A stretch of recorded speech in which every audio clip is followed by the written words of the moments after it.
Good morning to you all, ladies and gentlemen. Good morning to the Biafran families. Good morning to Africa. And good morning to the world, excluding the Nigeria. There's no good morning for them. According to the Bible, where we read the matter to understand that said there's no peace for the wicked. And they so have no peace in this world unless they do the needful. My wonderful people, this morning happens to be the 31st. It is Wednesday, and today marks the end of the month of July 2024. We are going into the new month, which is the month of August. And in this new month of August, our prayers is supposed to be that the gods will surely grant all our desires, both knowingly and unknowingly. Anyway, tatabo afia afọ biko afọ ya fotara yi forma o afọ fogbo ndị iro anyị afọ wetara ya ọganiru wetara anyị ihe akụ ihe enwe afọ biko gosi anyị ụzọ ziri ezi nke anyị ga na-eso so that ihe niile nke anyị na-eme ka ọ bụ na ntụziaka Chukwu oke abịama onye pụrụ ihe niile. Biko, if you believe this, let me hear a louder amen. Well, we don't have much time to talk. I want to bring this message to the doorstep of each and every Biafran that this creek, this pig from creek don't rise again. Or be like said they don't give us nothing to chop. He don't come out now to defend Tunumbu. He's no more now in support of the Biafrans. He's no more now telling us that Ijo and Ndibo are the same. Now he's rising up again.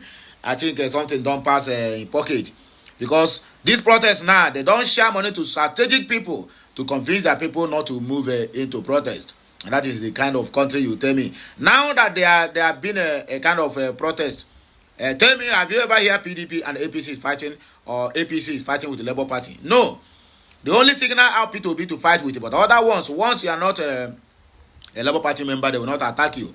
To show you that these people are joined together for fighting and suppressing the poor. The religious fathers, all of them who are vocal in the time of Goodluck Jonathan, who are even vocal in the time of Buhari, now it has come to the turn of Yorubas. Now it is, let us protect our own. Why the poor masses, who are their church members, are dying. Do you think that all these religious fathers will want you to go out of poverty? No. They will not even like the government to do something the right way, because if everybody is well fed, and your business and everything is going forward, maybe they will not see you in church again. So that is why you see they claim to be praying for you, but in the other ones, they are praying for your poverty so that you keep on coming to church, praying for miracles that never existed. I don't want to talk too much this morning. Please let us go straight to the reason why we're here. The headline for this message is that the pig will come from creek, will come from creek, which is a Asari Dokubo. He don't come out now to face the government. Not facing the government, but to back the government against the protest.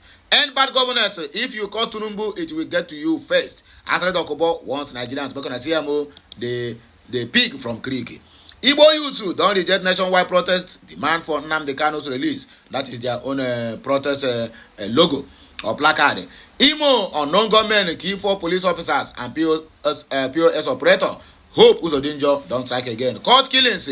3 more gone down in Oka. Police keep mum. So my people, I beg you, let us go straight to the reason why we are here. Remember the trending hashtag Biafran Mass Exodus 2024.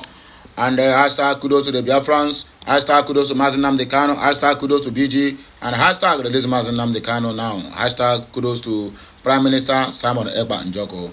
We are going straight to the reason why we are here this morning. If you find this message interesting, please make sure this video goes viral. Former Niger Delta militant Asari Dokubo has called on the Nigerians to offer prayers for Bola Ahmed Tinubu instead of cursing him. Make on hear the pig from the creek. It's crying again, warning that negative actions against the so-called president will backfire. Backfire to who? Dokubo made this statement over the weekend while speaking at an event organized by the Minister of Women Affairs, Uju Kenejo Hanenye. The event aimed to rally women against participating in the upcoming hashtag End Bad Government protest slated for August 1st. The president must be supported at this moment to save this country. People should set politics aside. Dokubo emphasized He urged Nigerians to focus on the positive actions and prayers for the so-called president. He continued, those of you who can pray, pray for Mr. President. Every religion says pray for your leaders. When you are cursing the president, he is in Asari eating government food. You see, the curse will not get to him. It will get to you first. Ndara, look at the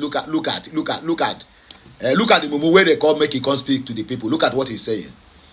Dokubo remarks came as the nation braces for a series of protests planned to address grievances over governance, economic hardship, and other pressing issues. The call for the demonstrations has been met with varied reactions from different quarters, with some government officials and supporters urging restraint and dialogue.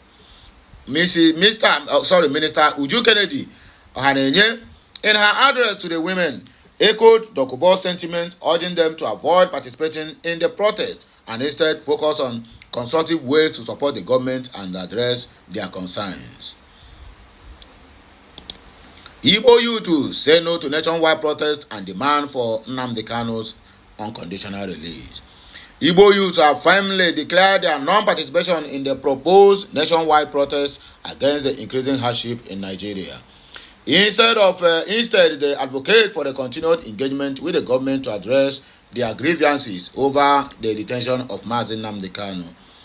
Okute News report that this stance was articulated during an emergency convention organized by the Ohaneze Ndiberibe Youth Wing worldwide, which includes various youth groups from the 5 southeast states and Igbo-speaking regions of Delta and River states.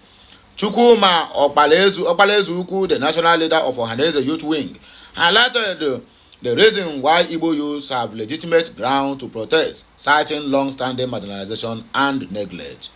He stated there are so many reasons the Igbo youths should protest, including the unwarranted detention of many Igbo youths, especially Mazi Nnamdi Kanu, in facilities across the country. The destruction of Igbo property in towns and cities like Lagos and Abuja. Furthermore, Igbo youths are not included in governance. The Southeast has the least numbers of states, only 5, while others have 6 or more. There is a dearth of national infrastructure in the southeastern region zone. Since I was born, I have not seen critical national infrastructure in the southeast. Despite these valid reasons for protest, Okpalezu emphasized the potential risk involved. We are aware that once a protest begins, the Igbo will suffer the most. They will target the property of our people to loot and destroy. So, what benefit will our people get if our properties are destroyed? He questioned. The Ohaneze youth leader articulated their demands clearly, focusing on the immediate release of all detained Igbo youth, including Nnamdi Kanu. He also called for the inclusion of Igbo youths in government roles, particularly from among those gathered at the convention. Furthermore, he demanded the creation of an additional state in the southeast to address issues of justice, equity, and fairness.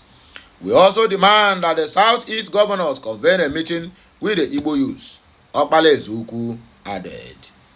Expressing willingness to present their case directly to Bola Ahmed Tinubu, Okpalezu appealed passionately for an audience with the so-called president. He noted, "Our utmost aim is to ensure that no Igbo youth is caught in the crossfire of Igbophobia and the proposed protest." The convention concluded with a voice note where the overwhelming majority of the participants supported the resolutions.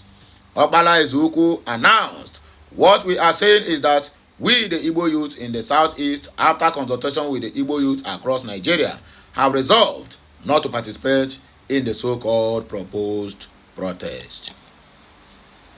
Hope Uzodinjo struck again, killing 4 police officers and a POS operator.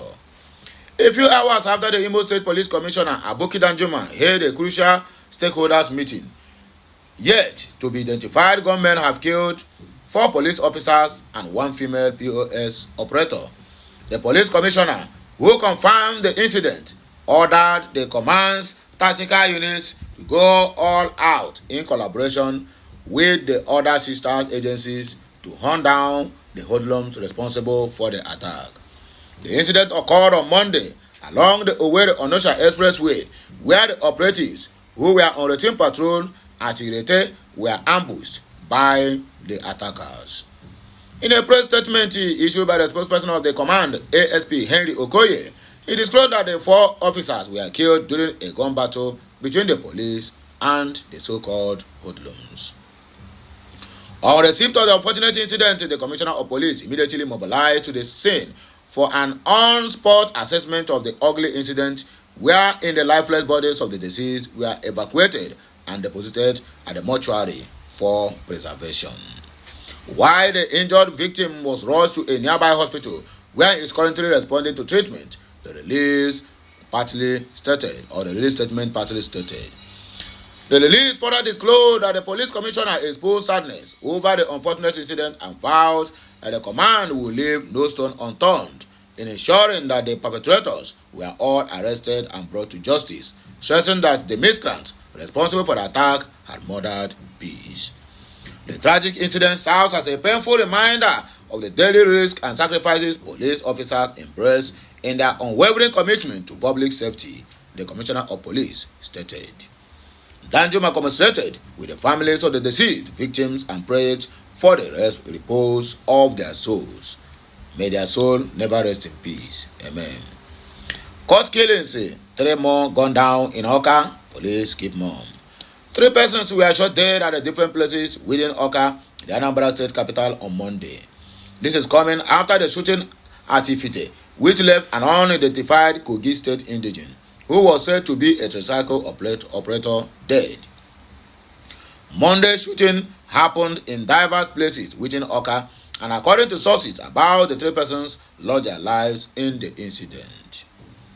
A journalist who pleaded not to be named, who notified the Daily Post of the shooting around her area in Ukwoji, said the incident happened at about 5 p.m. The victim is a private security operative living around our area. He hails from Abagana and was living with his elder sister until his death today. Another source said there were also shootings at St. Faith Cathedral area, close to the popular Eke Oka Market and Amobia area or junction. The source said that of Amobia saw the death of a young boy who makes and sells shawarma close to the Eke Amobia Market. Eyewitnesses said 4 bullets were pumped into his head while residents scampered for safety. The scene of the incident is a pole away from the state CID and the police command headquarters in Anambra State, but the gunmen leisurely drove away without any challenge. People are wondering what kind of policing we are receiving in Anambra State. No matter what happened, so long as it is not on their facility, they just keep quiet. Meanwhile, the state police command has maintained sealed lips in the face of the killings. That means they know who are killing the people. When Daily Post reached out to the state police command on WhatsApp, seeking reaction to the incident, the police command spokesperson, SP Tochukwu Ikenga, did not reply. There have been various incidents of killings in Oka which have been attributed to cultism. The members representing Oka 1 State Constituency, Honorable Nigeria Henry Mbacho, had, in the face of the challenge, held a security summit in June, bringing together various stakeholders to take a way out of the killings, but it has persisted. Analysts said no week passes in Oka without court clashes leading to killings. How do you expect police to intervene on the court killings? Whereas they are the head of the courtism. Yes, government officials are the head of the courtism in Nigeria.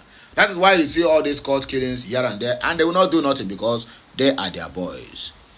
So they choose to kill the opposite, or the ones who is standing as an obstacle to whatever they want to achieve in their operation. Anyway, my wonderful people that hear me, go take a break and I go help me share this video, like, comment, and make sure to subscribe to my channel for more interesting videos. Have a nice day, my people. Kemesiano.